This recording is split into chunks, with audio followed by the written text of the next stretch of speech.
On the morning of the 15th of July 1997, one of the world's most recognized fashion designers, Gianni Versace, had gone for a morning stroll. The sky was blue, the sun was shining, and on this particular day, Versace had told his assistant that he would pick up the day's newspapers for a change. As he returned to his Miami Beach mansion, papers in hand, a man came up behind him and shot him through the cheek with a .40 caliber handgun. As the 50-year-old collapsed on the ground, the killer put one in the back of his head to make sure the job was done. That killer was called Andrew Cunanan, a 27-year-old whose actions still perplex the police and the public. His cold-blooded murder of the Italian designer was just a final chapter in a lurid story of deceit, depravity, and death. Before we start with the main story, we should tell you that Cunanan was not a typical serial killer. He was what's known as a spree killer. The difference being that while he might have killed a number of victims over a period of months, he did not hide in plain sight as serial killers do. Serial killers generally act out horrific, sadistic fantasies, murdering, sometimes doing terrible things with the corpses, and then many of them go to work and play badminton with their beloved children.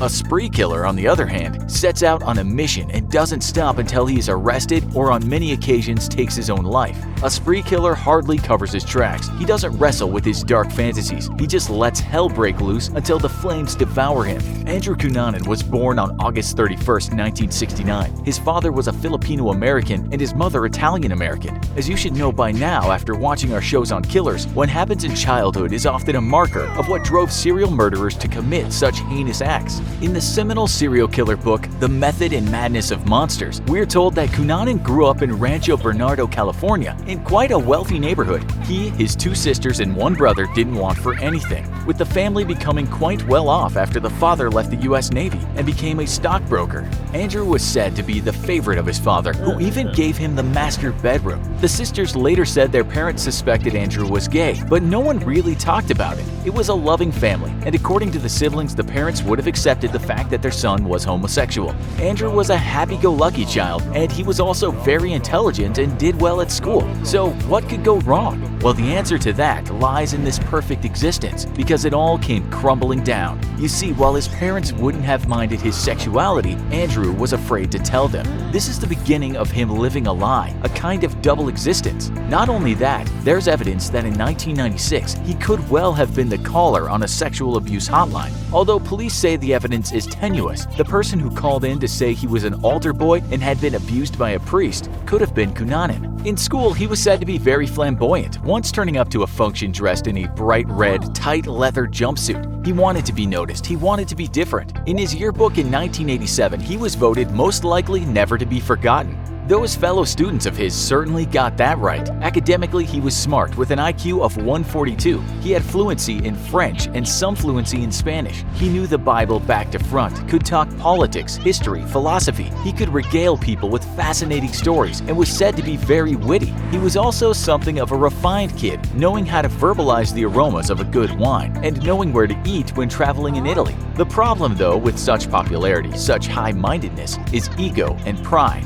Oh, how Andrew wanted to be special, and he tried very hard to make an impact on people. But what goes up must come down, and this charismatic kid was about to experience his first great fall. Andrew was 19, at the peak of his powers, when his doting father was charged with embezzlement. The father didn't wait for judgment and just left the family, returning to the Philippines. The mother, now with 4 kids, was broke. This perfect existence for Andrew was shattered, and rather than put the pieces back together in the USA, he followed his father to Asia. Here he saw this man he had admired all his life living in abject squalor. It was a bubble burst, a sight Andrew couldn't stand, and so he returned to the US, his carefully constructed identity in ruins. It's also said at this time in life he started to show violent propensities. Once pushing his mother so hard against a wall, her shoulder was dislocated. Now we see a new Andrew, a bitterness and anger on the other side of his extravagant flamboyance. He dropped out of college and instead found his good looks and charms could make him money as a gay gigolo in San Francisco and San Diego.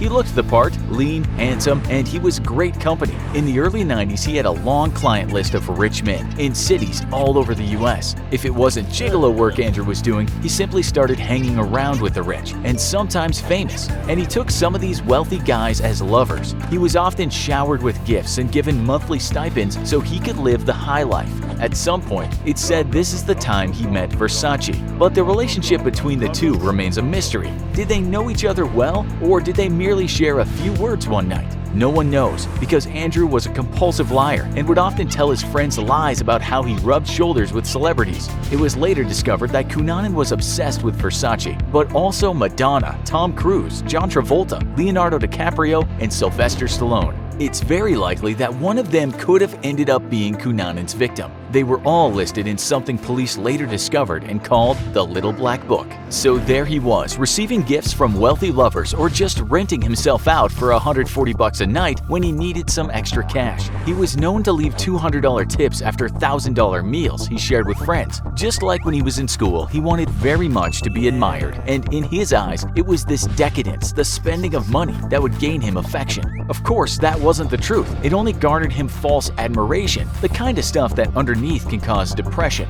Still, in 1996, he was living in a retired millionaire's mansion, receiving $2,000 a month from that rich man, a former art dealer, and driving an expensive sports car. But again, this came crashing down and the two split. At the time Cunanan had been dating this old wealthy man, he had fallen in love with a young, intelligent, and successful man called David Madsen. Cunanan also had found a friend in a former U.S. Navy officer, Jeffrey Trail. The former was age 30 and the latter 28. These were, to Andrew at least, his best buddies. They were his real-life love away from aged millionaires that only wanted his fine body to somehow rescue their own youth. Madsen had been in an intimate relationship with Cunanan, but got rid of him when he realized Cunanan was playing all over town. At some point, Trail also fell out with Cunanan. He lost his rich benefactor, he lost his young lover and friend, and to make it worse, he started putting on weight and was finding it harder to land those hour-long gigs bouncing on hotel room beds. At this time, he started dealing pharmaceutical pills and also smoking crack cocaine and methamphetamine. His life had come apart again.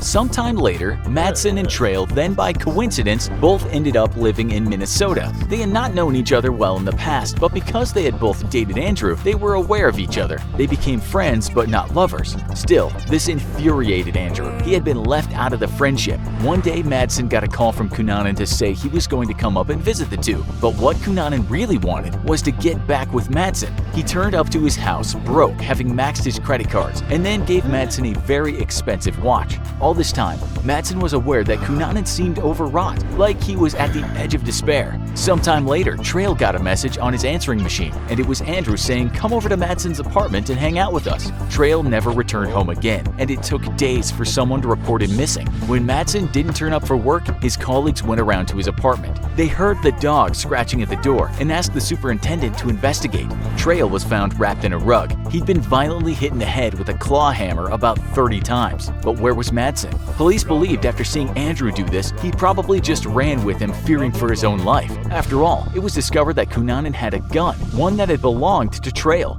No one knows exactly what went down on that fateful night. Madsen was found dead 2 days later near a lake. He'd been shot in the back and through the eye. Cunanan had now killed his two best friends, the guys he always said he loved the most. A week later, and the wife of a very rich and prominent property developer, Lee Miglin, returned home to their grand house, and she got a terrible shock. Her husband's body was lying in the garage. It was discovered that all his ribs had been broken. He'd been stabbed 20 times with a screwdriver. His head was almost severed, and he had a plastic bag over his face. Holes had been cut for the nostrils, so police believed the killer had wanted to keep the 75-year-old alive before he used a saw to cut his throat. Pruning shears had also been driven into the victim's chest. One thing we know about this extraordinary rich man was that he liked to frequent the gay communities of Chicago. But of course, this was his secret life. It turned out that the killer had mutilated and killed this man, and then made some sandwiches and had a shave. A few days later, and another man was found dead.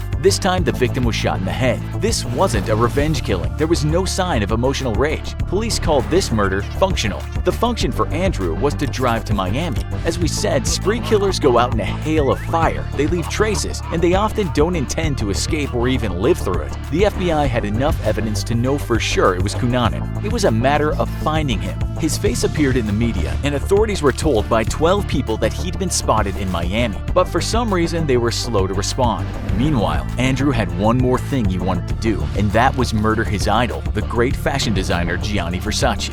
This took some planning, since a high-profile man like Versace was away a lot and often had people around him. While cops were looking for Cunanan, he was waiting in a cheap Miami hotel for the right time to get his man. You know what happened next, and that was Versace's fatal newspaper run. We'll never know why Cunanan took those lives, because soon after, he broke into a houseboat and shot himself in the head. The question everyone has asked is, what drove this intelligent kid to do these things? Was it the possible abuse in childhood by the priest, the downfall of his family, his double lives, his being used as a human pleasure doll, or just the fact that he couldn't bear not to be the person in his fantasies? Did he just crack up after that first rejection and then think, I'm taking them all down? Tell us what you think in the comments. Also, be sure to watch our other video about the horrible serial killer Ted Bundy. Thanks for watching, and as always, don't forget to like, share, and subscribe. See you next time.